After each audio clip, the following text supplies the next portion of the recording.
Hey guys, welcome back to a live stream. We're back at home. I know a lot of people were missing the painting, so back here. Considering I can't really drive and whatnot, I thought it'd be easier for me to just do it over here, and that way, you know, I can kind of rest after and whatnot. Sorry, I just posted the news. It's been yesterday was a long day. Got home really late, so sorry for that. And to start with this, welcome back to Wednesday's Live. I will try to be doing every Wednesday live. Next Wednesday, actually, I'm at Photokina, so it'll be hard to do, but maybe we can do something fun there. And nothing, ask all you want. I'll be happy to try to help. This live stream might be coming to a different product at some point. So I'll let you guys know, but I'm trying to work on a podcast, and I know everyone out there has a podcast, but this has a different idea that I think would be very beneficial. I'm starting recordings hopefully after Photokina. So we'll see where it goes, but you'll have updates on what it's all about as soon as I can say more. But yeah, hello everyone. Hello Dimitri, Oscar, Brandon, JKL, which I think was German. I think the name was German. I forgot now. Or Gabriel, I can't remember. Layton, how am I feeling? I'm feeling better. Just the lip now that needs to get better finally. Brandon, have you tried the Intrepid Enlarger? If so, what are your thoughts on the quality and ease of use? Brandon, I still have to properly use it. I plugged it. I've been with it. I mean, the enlarger, from what I'm getting the sense it's going to be like having a proper enlarger, large format enlarger, and having fiddled with the Intrepid and the Intrepid enlarger a little bit. I can say that it won't substitute an enlarger. That, I mean, first off, it's not a substitute. Like, an enlarger is a dedicated machine to enlarge negatives. You have to align it, you have to, you know, calibrate it, you have to, you know, all these things that come into an enlarger. That's why they're heavy, they're expensive, hard to find at this time and whatnot. But for what it is and the price point that it will have, which I don't know 100% for sure, but I have been told approximately where it will be. It's, yeah, George, thank you, JKL. I think the enlarger will really fit in many places. First of all, it's really small. So you saw the unboxing, but I mean, I'm trying to look for something that could be, it's like the size of a box of paper. Like, this is a 5x7 box of paper. It's like this big. So in the size of this, you can have an enlarger. If you already have a camera, you don't need anything else. Aligning and such is a little harder because, of course, you have to align every single time you move the tripod. You make a bigger print, you make a smaller print. But it's like the Intrepid camera. I mean, the lower budget means a little bit of more workaround. So I think if you really want to enlarge 4x5, and I say enlarge 4x5 because if you do contact prints, you just need any enlarger. It can be a 35mm enlarger, it can be a medium format, large format, because you're just doing contact prints. But if you want to enlarge 4x5, and trust me, I've shot a lot of 4x5, 8x10, and I don't enlarge a lot of it. Most of the times I do contacts and I love it. I think they have their own essence to the image, the no alteration, just direct contact. It's pretty cool. But when you do enlarge 4x5 to an 8x10, which is, you know, 4 times, it's 4 little pieces of 4x5 in there, it's pretty cool. I never enlarge too big. Paper is really expensive, so I don't. But yeah, the enlarger would work well if you understand that it's not exactly an enlarger. It's like a hint of an enlarger. It's going to be a tool to enable a lot of people around the world to use a tool that's not so easy to find. So I think it's awesome. I mean, that's why I agreed with Intrepid to work with them to make the video and whatnot. So we'll see. Let me see. So but as soon as I test it out properly and whatnot, I'll tell you all, you guys. It's just the whole accident has gotten in the way of me producing that video. Jacob says, "Hi Nico, how are you doing? Any progress with recovery?" Progress. I'll be very fast with my health situation. They fixed my tooth because this front tooth actually broke. I don't want to share pictures of how that looks because it was pretty gory and gross. But if you guys come to Photokina, I'll show you if you like that stuff. My lip was split in half, so it's getting better. They took one stitch off. They got to take the other 3 off at some point whenever this scab falls. My chin doesn't hurt, nose doesn't hurt anymore. Then I have a fracture on this arm, which 3 weeks. They did an MRI today of this hand because I think I have a fracture here in this bone. I'm supposed to be using this wristband, which I took off because it's so uncomfortable. Apart from that, you know, body ache and whatnot, but I'm getting better. As my wife says, my mood is pretty good, but I'm not an easy person to be in like a Debbie Downer. So I'm doing okay. It's just hard to do anything. Putting on socks is a mission. Even typing on my phone is hard. Editing video is actually pretty okay because I kind of like rest my hands on the table and move the mouse. But it's going to be an interesting trip to Horokina like this. But we'll see. I'm excited to go. Let me see. I've already been confirmed a few interviews with Camera Rescue. If you guys don't know, I'm going to Photokina to Camera Rescue's booth, and we're going to do live streams and interviews with people in the business. So there's already like 5 or 6 people confirmed, and there's like another 10 that are already almost confirmed.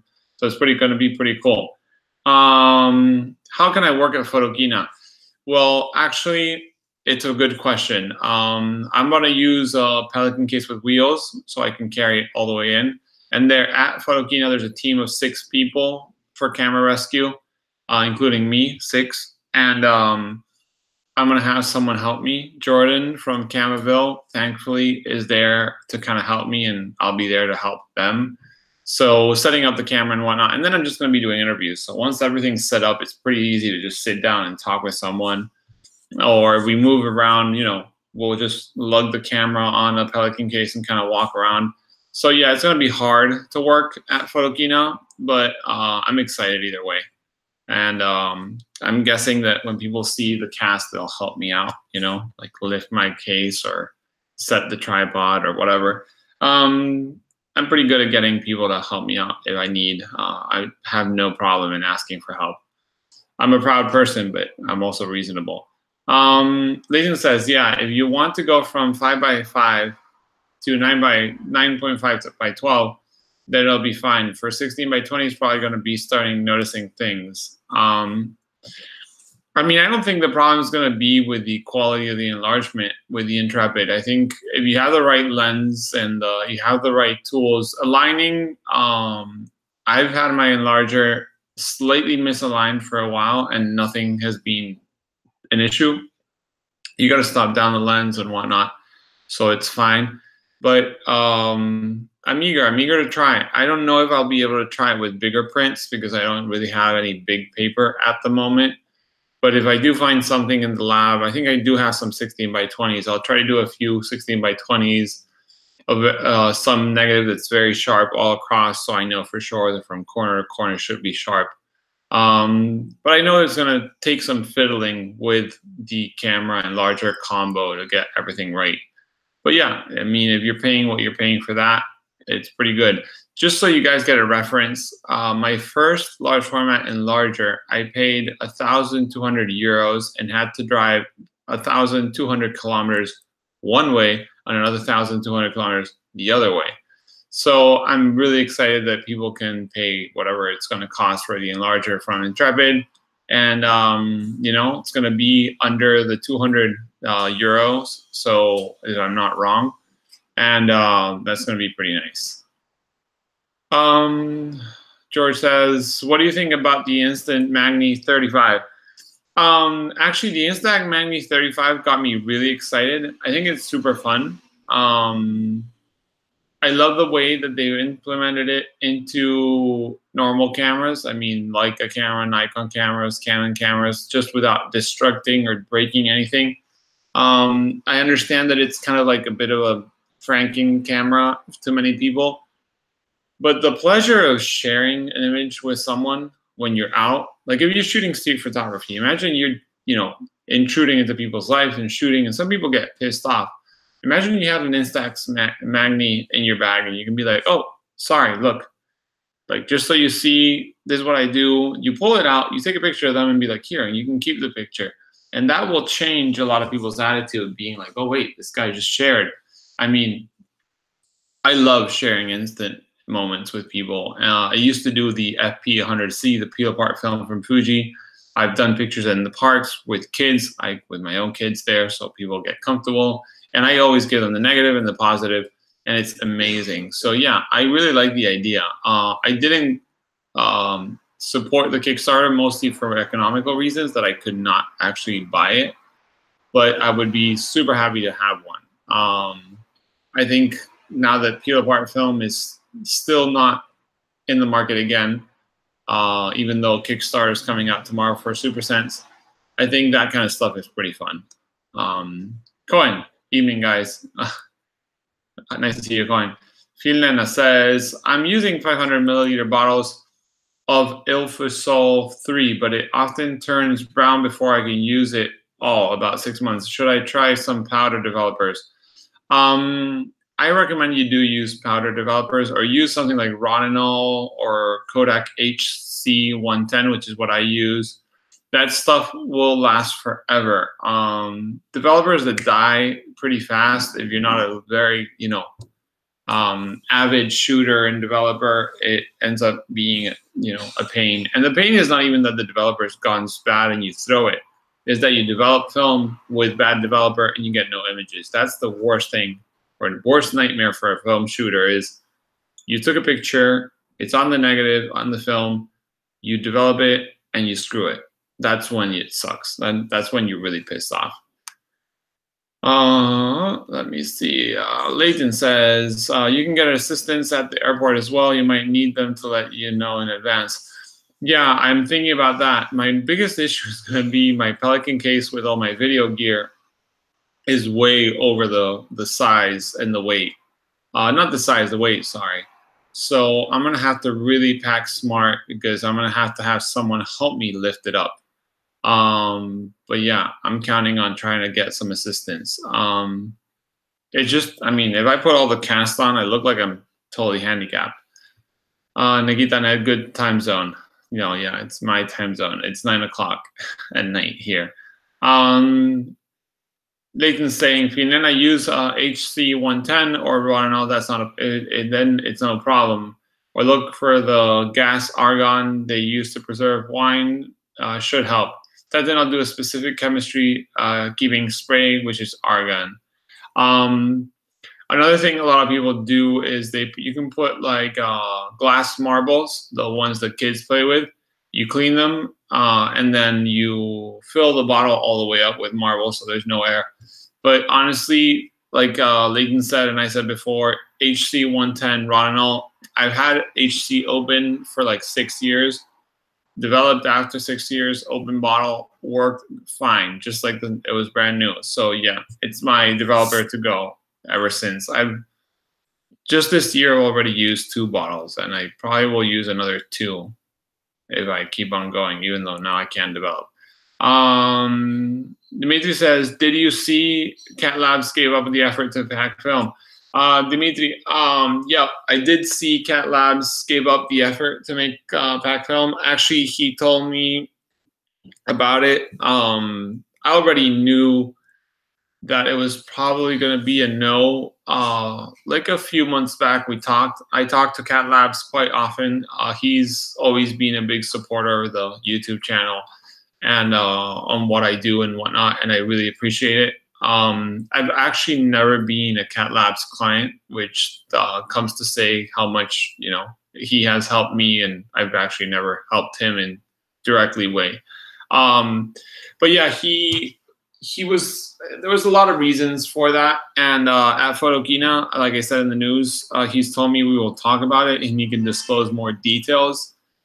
And I hope that clarifies a bit about what CAD Labs did and what they, what was really happening and what really didn't happen, so people can get an idea.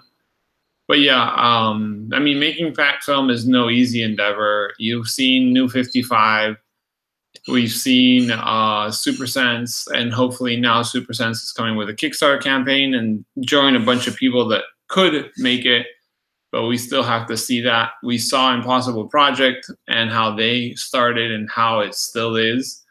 So it's no small risk taking, because think about it, peel apart film is never going to have the market that Polaroid film has. I mean, Polaroid cameras were made for moms, dads, grandpas, grandmas, kids. Everyone could shoot that. The peel apart film was way smaller by market. It was mostly for either professionals, lighting tests, like testing lights at studios and stuff like that. So yeah, you give a land camera, like a complicated land camera, like the Polaroid 180, 195 to my grandma, which is not around us, but imagine, and she wouldn't get a picture. So we'll see what the market is, and we'll see what the product comes out. But I'm excited about it. Sorry, guys. I have something. Let me see. Finlana says, "Whoa, you guys are going way too fast for me, or I'm going too slow for you guys." Had that happen once, the developing, but no, that's bad. Let me see. I'm popping out the chat. Yep. That way I can make it bigger. Okay. It's a greeting. Same time here, by the way. No, I know, Nikita. I know where you are. I have done with the marble thing. I've never done it, but I've heard it's a good option. HC110 for paper can be used too. A friend of mine uses a 2 developer, and he uses HC110, and the other one, I would have to look it up what he uses, but he does one with a bit more contrast and one more for the shadows. But you can use it. I mean, it's not bad to use, but there's specific, like Leighton says. I use Ilford multigrade for paper, but there's many different ones. And my Ilford multigrade does last a while, not years, but just like Leighton says, doesn't last years, but it does last well. Dimitri says, very curious how much effort they put, because on the website it doesn't seem like anything was done. No, I know, Dimitri. It does look like nothing was actually done. There's like 3 posts about we will make pack film, and but I know there was more things behind. And Cat Labs, every single time I've talked to them, they have some project that they can't say so much, but one-to-one they do. Yeah, he does usually tell me. And he works for a lot of things that I think don't end up happening, but he does push it, which is good. We need people pushing things, because if not, we wouldn't have half the stuff that's happening now with Kickstarters and comebacks. Like, for example, we got Mike Walker from Walker Cameras in the UK that has managed, I don't understand how, to convince Schneider to produce a small limited run of the XXL Super Angulon. No, not Super Angulon. They're Super CMAR XXL, or maybe I'm making the wrong names. The XXL 770 millimeters, that's an extremely rare lens, and that Schneider has agreed to make a run is crazy. I actually never saw it in the market. I remember the 550 and the 1100. But yeah, I mean, it's pretty cool, things like that. People pushing. We need more people pushing. And that's why I enjoy seeing, efforts. Even if it doesn't seem like much, it's always some kind of effort. Marco says, what about Ilford PQ Universal? Ilford PQ is something I've never used, honestly. PQ Universal. I've used very little chemistry, and I usually don't risk too much. Like, whatever works with me, I'll keep. To resin coated paper, Actually, I think I did use some at the beginning. This was like the stuff I used in high school when I did darkroom stuff in high school, which we had a class where we learned very little.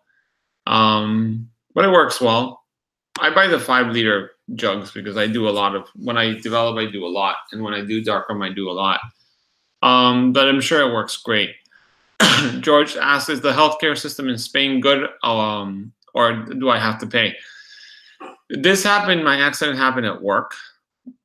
So that's taken care by the workers' insurance. We have like a social security for workers. So it's been extremely good. I have to pay nothing at all, which is very nice. And I should actually not being at work. I could ask for here they say like, you know, like a leave, like, you know, your sick leave or your whatever. But I asked to keep on working because I do know that I had to ask for the days for photokina, and work, you know, was hard. So I'm still working, even though at a slower pace. I'm still working. But even if this happened at home, my social security would take care of everything and I wouldn't have to pay a thing. Thankfully, we have social security that works, takes care of people, so that's good. No big bills, no doctor bills, no nothing. The biggest problem is I can't basically take pictures, which is making me pretty upset. And I can't do workshops at the moment, which thankfully I didn't have any this weekend because it was photokina.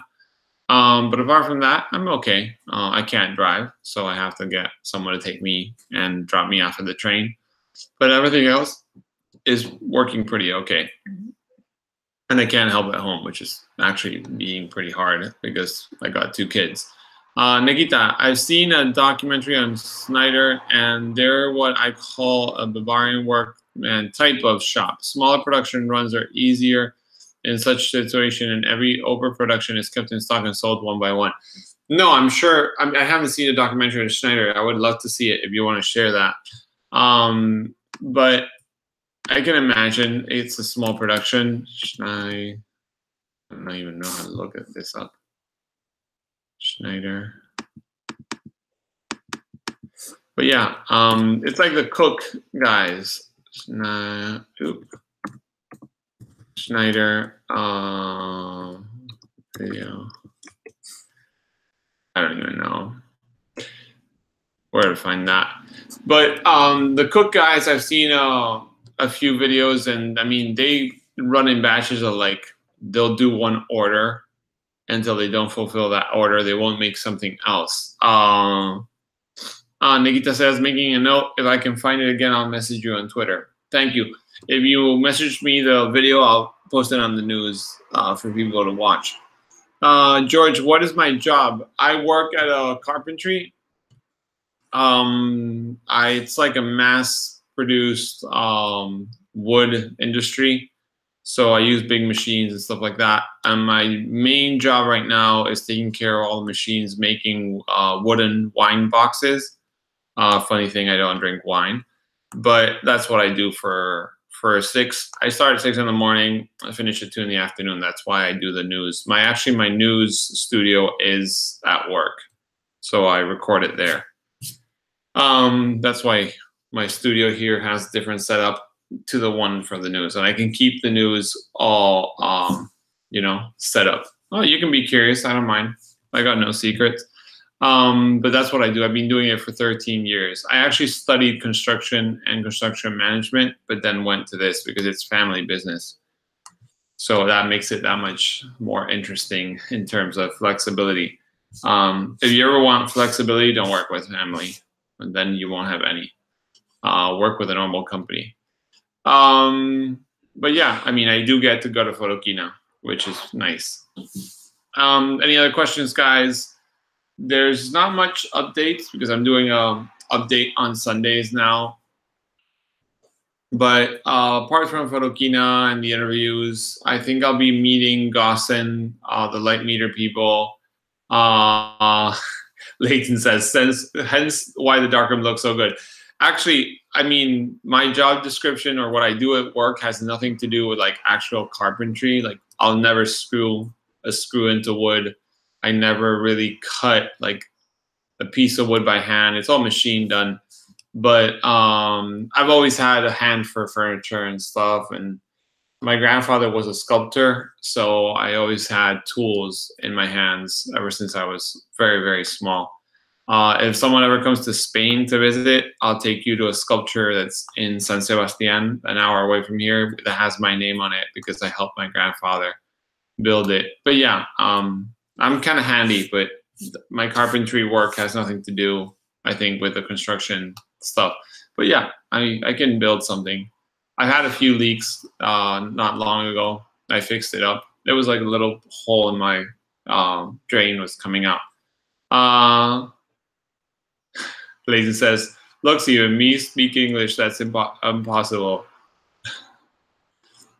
I understand. It's yeah, I kind of have to do a bit of everything at work, so I've always been okay using my hands. Thankfully, that's helped me with a lot of situations with work and photography. Even using a large format camera, it has to do a lot with skills with your hands. I mean, you have to understand what you're doing. You have to have control of knobs. You have to control of your, the loop and the meter and all these little fiddly things. If you're really not good with your hands, it's not easy. The weekend before I got hurt, actually the Sunday before, I hurt myself on Monday. I went and shot some 8x10. Actually, I have my 8x10 around here, but I can't really get it out. It was pretty cool. I was just lugging around the 8x10 here and the video camera and setting it up and taking pictures. And it just felt awesome. And I just can't believe now I can't lift it up and I can't take a picture, but it is what it is. We'll see if I can, get better to get it out again. I've been shooting 8x10 mostly all the time I can.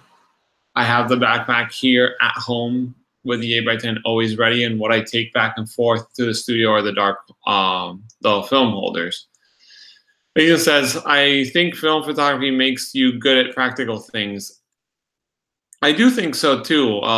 It makes you kind of think out of the box, and that is something that's never bad. And especially when you shoot film in a certain manner, because you can shoot film automatically and just send it to a lab, and the lab will scan, and you post them on your social media, and be great at that. Or you can shoot, automatic and everything, and then just send it to the lab, and then just print at the lab and sell prints. I mean, there's so many different ways. But if you go like the hard way, like understanding how to use a camera, metering yourself, and understanding exposure and understanding depth of field and f-stops and all these things, it does make you like have a head that's there. Like you physically have to understand how the mechanics of it is, and that works great for everything else. I think makes you think. Like you said, also chemistry, math, thinking around problems and practical build things. It's something you have to become kind of like handy. Nikita says, you'll get better. Don't worry about that. Life lessons, though. Watch where you are on big machines. No, my conclusion is I have to quit my job and dedicate myself to YouTube. That's what I decided. Hey, How, nice to see you. Hello there. I'm late today and wondering why YouTube didn't send me notification. I actually preset the live stream like an hour before. No, 2 hours before, and said that it would send some sort of notice an hour. So sorry, How, I didn't really say much today. I had doctors today, so I basically got home, did the news, and got ready for the live stream. Nice to see you, How. How is one of those that shoots film and now is shooting architecture with his Sony and tilt shift lenses, which I would have loved to try one of those tilt shift for a 35. Has to be pretty cool to see the effects. I actually have the Mamiya RZ with the shift lens, and I probably will take it out when I start getting better, but can't take the big cameras out. So I will try to do that video as soon as I can lug around the Mamiya and move it around.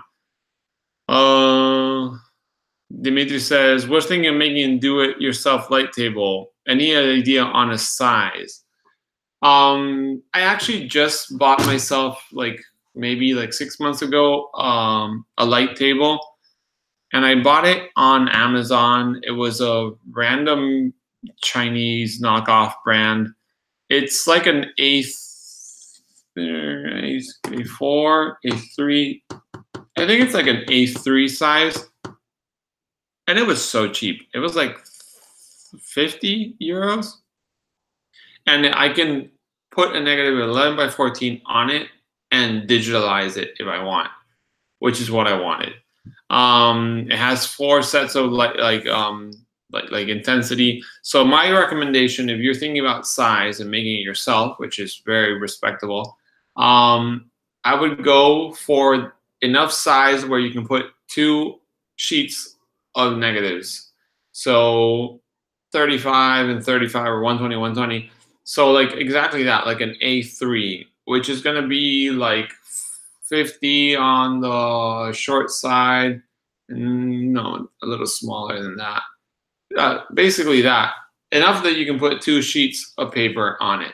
That way, sometimes you want to compare. Like I've done that before. Like if you're developing, you have some issue, maybe you want to see an old roll and a new roll. And it's really useful to have the real estate to see 2 sheets of film or 2 sheets of negatives on the same light source. That's the size I recommend. Smaller than that can be uncomfortable. I do have a small 8x10 one next to my enlarger, which I use fast when I need. But then I have a bigger one when I want to test different things or see, compare negatives or stuff like that. Leighton says, in Japan, we have a saying, sometimes even a monkey falls from a tree, which is not matter how careful you are, you can screw up.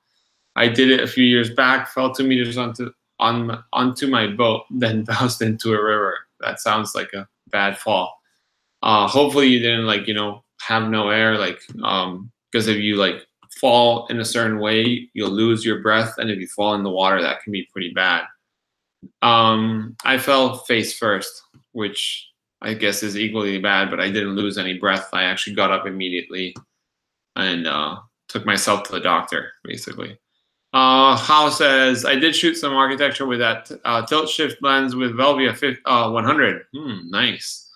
First try, not very good, but I'm quite happy with it. We'll share soon after I receive the film from the lab. Hao, what I've noticed is when you're using tilt or shift lenses, you gotta meter externally, because the camera will go crazy when you shift or you tilt the lens. So meter with an external meter, or meter before you do any tilt shift, like with the lens just at 0. Check out whatever there is there, and then when you do the shift, keep those values, and then you should be okay. I learned that the hard way on the Pentax 6x7 that had its own meter, and I shifted, then I metered with the shift. I took the picture, and they were utterly underexposed. It was terrible. I think it was underexposed, if I remember correctly. But yeah, I can't wait to see that. So whenever you have the film, share it over and we can have a look. George says, I think that film photography learned the value of each picture. With digital, people take 1,000. I mean, I honestly, to a certain degree, I agree that digital is overlooked in terms of going for immediacy and whatnot. But you can learn. I learned photography when I came back to photography a few years back with digital. And yes, I took a lot of pictures, but I mean, I did take the time to understand what I did with each picture, to learn the basics of aperture, shutter speed, and whatnot. There's actually a few books that I would highly recommend to anyone starting out of scratch to understand that. Why choose f8? Why choose 2.8? Why do a shutter speed higher or smaller? At the time, I thought I understood it, but when I started reading, it became very clear. Very basic books nowadays, but at the time, they really helped me out. And I did that all in digital. And then I took film, and I loved film again, and I never came back to digital. But yeah, I mean, it makes you think in most ways. But you can be absolutely sold out to all automatic everything. I actually have somewhere on this table a Nikon F80 that does everything like if it was a digital camera. It's just exposed film. So yeah, Dimitri says that's what I was thinking. So like 16 by 10-ish. I would say, yeah, 16 by 10-ish inches for the light table. I really like the idea of dual sheets. So, and bigger, not that it's better, but you won't regret it. I do have one that's way too big, and that kind of is boring. You can make like a light table, like those things at the labs that they have like a long table that it's all a light table. That stuff is amazing. But that could be a lot of work and a lot of money. Nathan says, yes, how we need to see it. Cannot wait. Yeah, we want to see that Velvia 100. And if not, you can also bracket how. You can do one overexposed, one underexposed, and one properly exposed to see how it goes. How says, oh, never known that before. Lathan, yes, will soon. My Instagram is at FianHaoR if you want to check that out. Yeah, if you guys ever have any doubts about Instagram and whatnot and who comes here, ask me and I'll happily, at the person, because I try to keep tabs on you guys there, but it's sometimes hard to follow. I've been trying to get out of Instagram a lot and cut down a ton of my use on a daily basis because I'm just losing time and I didn't want to.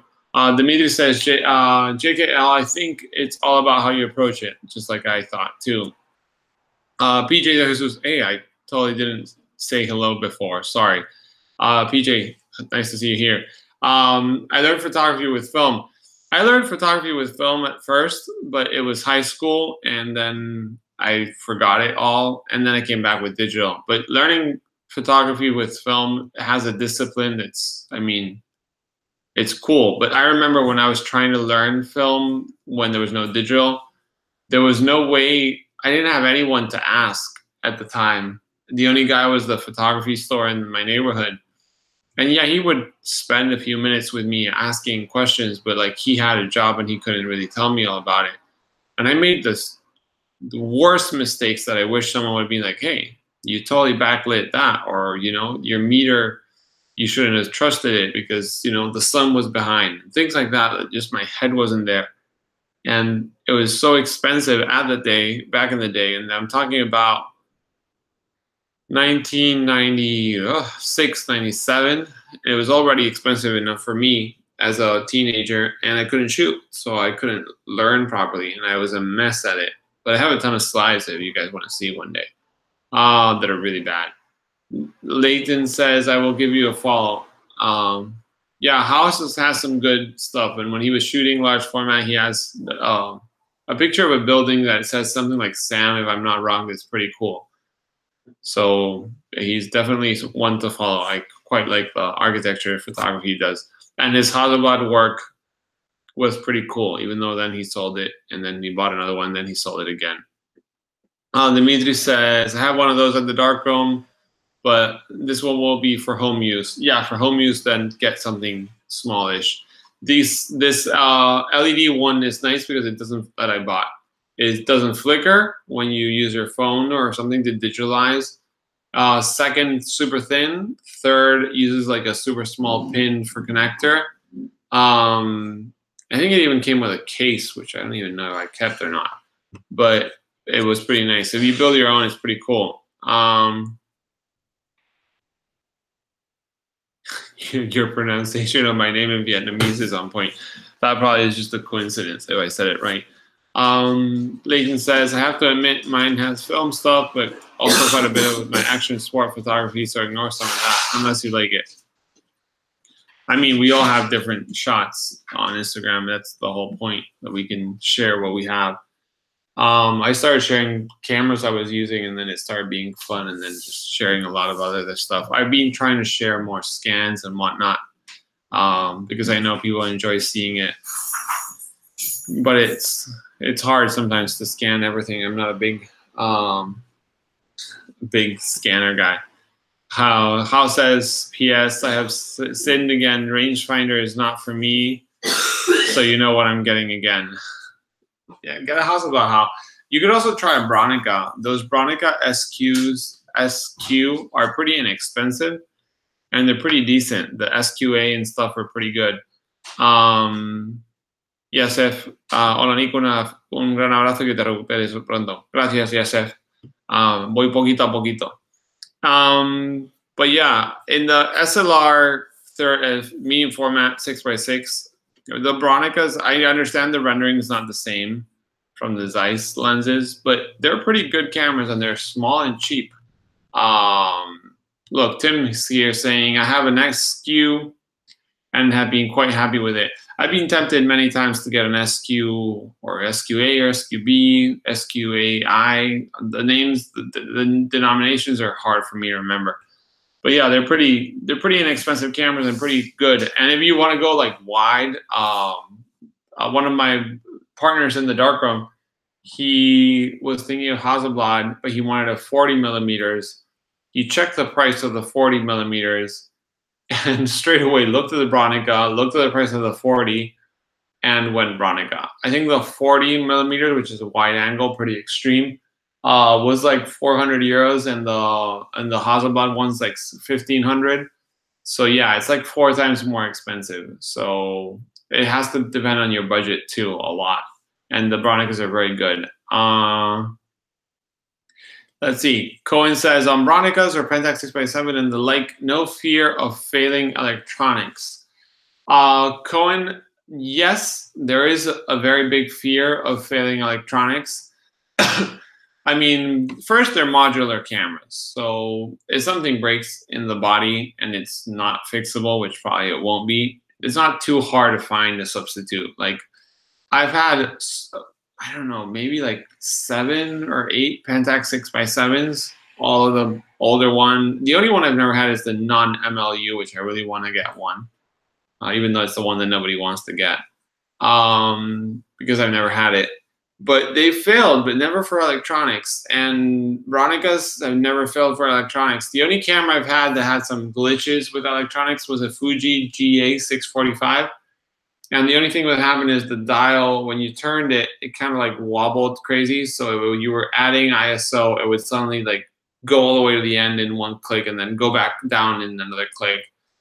And that's all that's happened. But yeah, I mean, all my Mamiya RZs are electronic, and I'm still going to have them and use them until they break. And they break and they're not fixable, I'll find another one. And the problem will be the day there won't be any left. That'll be the day that I'll be scared. But so far, it's fine. Lincoln says, and you won't tell the difference on anything we will print. Bronicas are a very good brand. It's true. I mean, I think it would take a very, very, very trained eye to see a big difference in a print of a Bronica and a Hasselblad. And that'd be pretty interesting to see, do like a portraits on a Bronica with a 150 and a Hasselblad with a 150, same film, same everything, and compare. Blowing it up. But yeah, I mean, if you guys want to see something like that, maybe I can try to arrange something.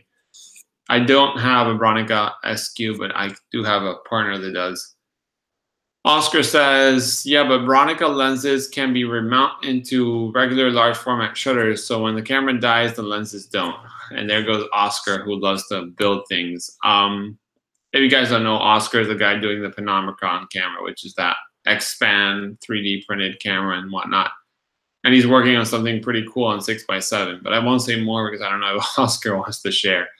But yeah, I mean, electronics can fail, but I've stopped thinking so much about the electronics being able to fail. I'm more scared of like an X-Span or a Contax T2, T3, G2 to fail on electronics than a Bronica, because a Bronica body is like $250 maybe, but an X-Span body nowadays is like $1,000 plus for a body.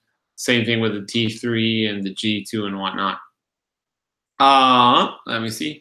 Howell says, do you think Jobo processor is a good investment for black and white and slide? I've been shooting a lot, so I want to at least speed up the amount of developing that I have to do. Howell, I'm a huge fan of Jobo. The moment I started shooting film again, I sent one roll to the lab. They screwed it up. I sent a second one saying, please don't screw up. They screwed it up. And the third roll, I already own my own Jobo. I bought a Jobo CPE2, which is, I think, the smallest and most basic setup you can get with the lift. Do get the lift. It's so easy. It's so much nicer. And that thing set me back, like, I think at the time, like 250 euros. Nowadays, you can still find them there at eBay, Craigslist, and whatnot, but it's the best investment I've ever done. I think Jobo's machines, the money I've saved from labs has probably bought like half of my equipment. So yeah, I think it's a great investment. And I do all my black and white on the Jobo. And a lot of people are like, oh, black and white on the Jobo, like you don't want to do that. You want to, have full control. Well, I have my Jobo and it's consistent. All my results are really consistent. And for slide, it's honestly, to me, it's a must. I know a lot of people are not doing it, but it's a must. Nikita says, tweeted. There are 2 links in there. Twitter mucked the tweet up, but it's 2 small documentaries. Okay, I'll share that on my news as soon as I can. I got my phone here, right? I want to start looking into that and sticking on to the conversation here. But yeah, and if I can, I'll put it in the description. Documentaries on Schneider. That's pretty cool. Hey, Cat Labs is here. Nice to see you, Cat Labs. Regular shutter, Seiko #1, not exactly the most easy found shutter, and coverage is limited to 6x6. Oscar has screwed, I think, the Bronica lenses into couple 1 or couple 0, but he can say. But like Oscar was saying, Seiko, Cobalt, Comper, interchangeable either way. You guys both should meet and talk about shutters because you guys know a lot. Nice to see you here, Cat Labs, either way. Tim says, I wish new Jobos weren't so crazy expensive and new ones like $3 grand. Well, the CPE3 is like 1,500. That's something Cat Labs could tell me. But they are, I mean, the Jobos that I've used secondhand are over 20 years old and they're still running fine. Yes, I've heard of Jobos breaking, but I mean, 20 or 25 years or 18 years or 15 years are running almost, on a week basis, because let's say you're an amateur and you're doing it every weekend.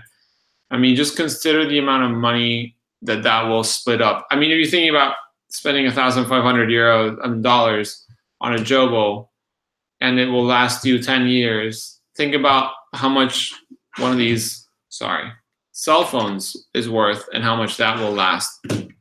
And that's how easy it is. I mean, right now, I think those new Apple phones came out and their higher price is $1,500. So that's a Jobo CP3 with a lift, if I'm not wrong.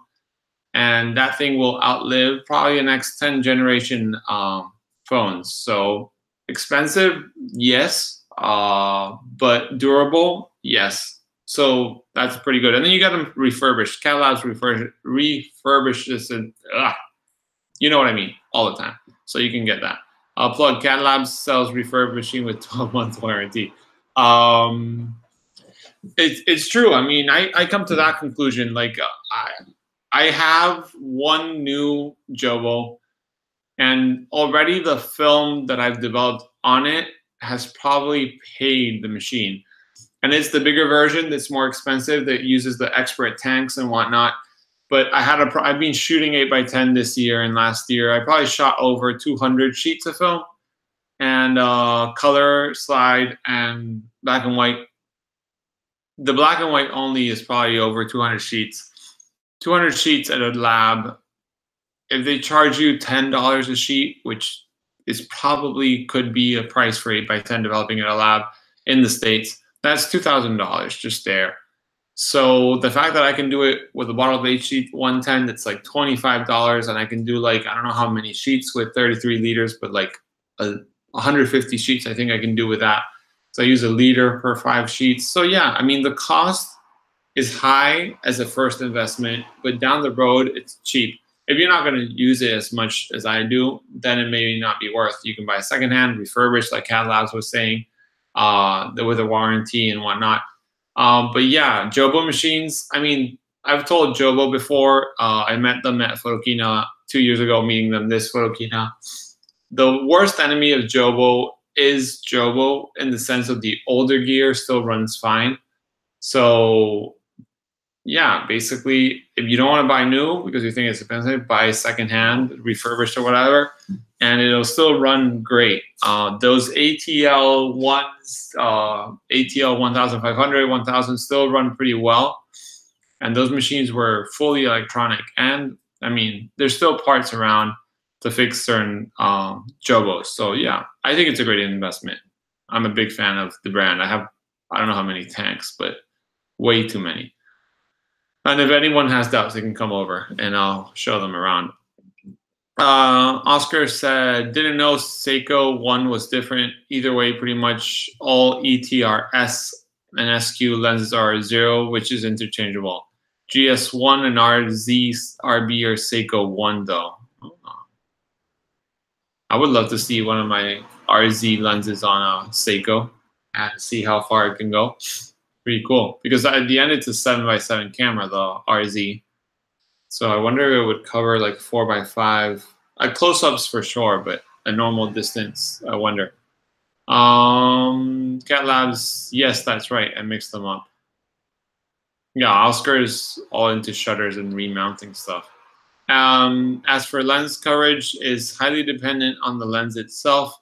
According to spec sheets, for example, the RZ140 covers 5x7. A lot of the Mamiya 7 glass does nearly 4x5 as far as I know. The above statement on their website is erroneous. That would be super cool if it were true.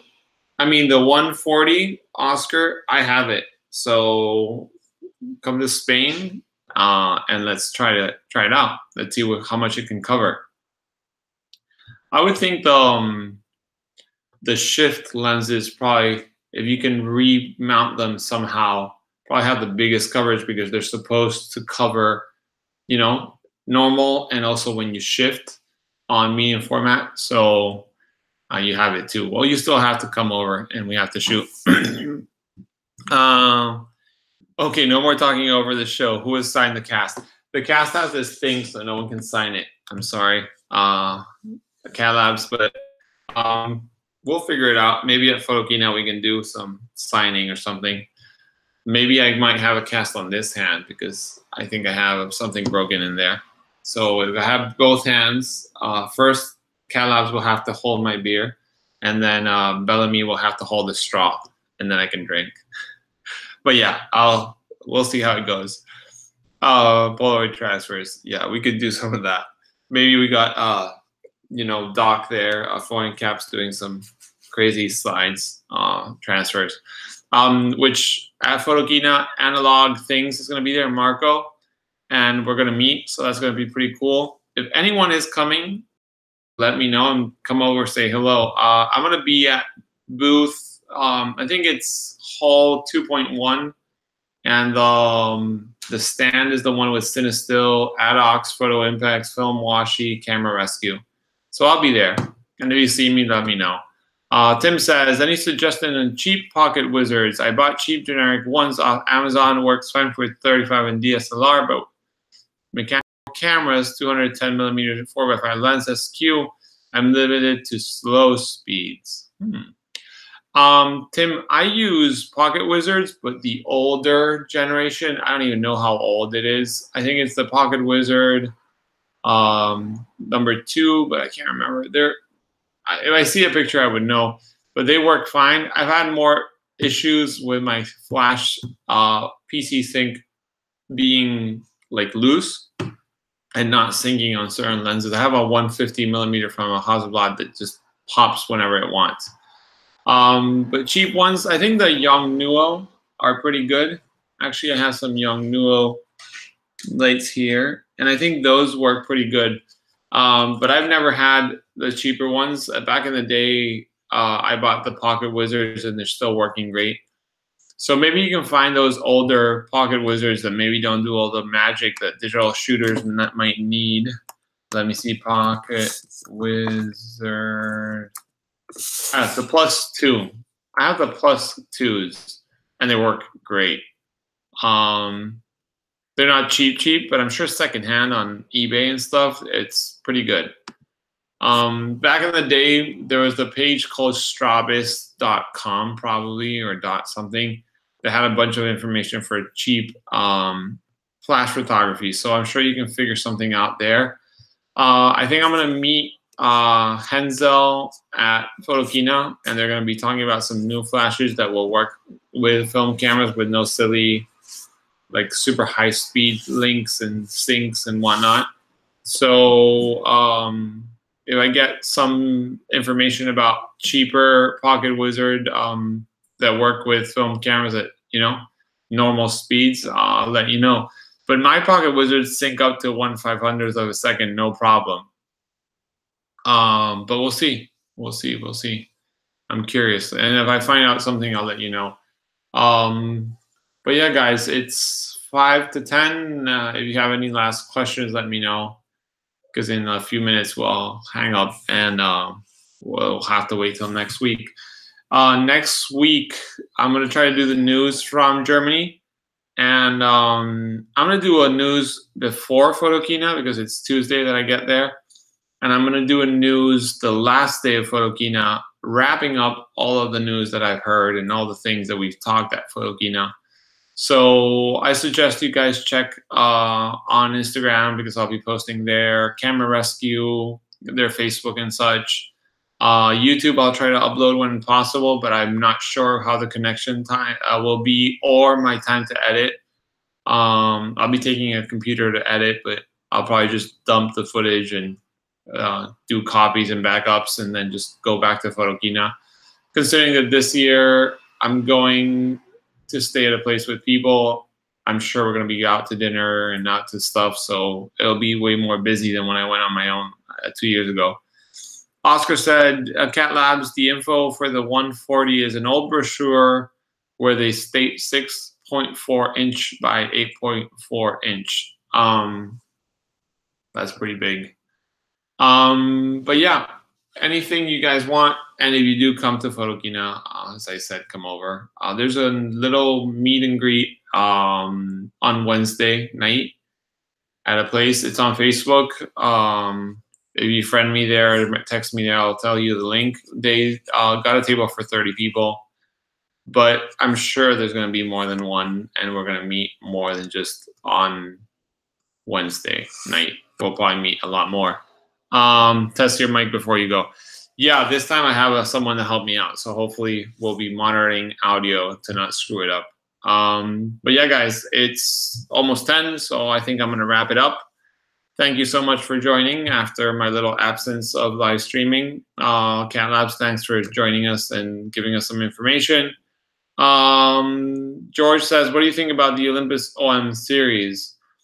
The ones I've used are awesome. They're a great legacy camera, cameras, and the lenses are superb. So yeah, they're not bad, George. The OM are really nice.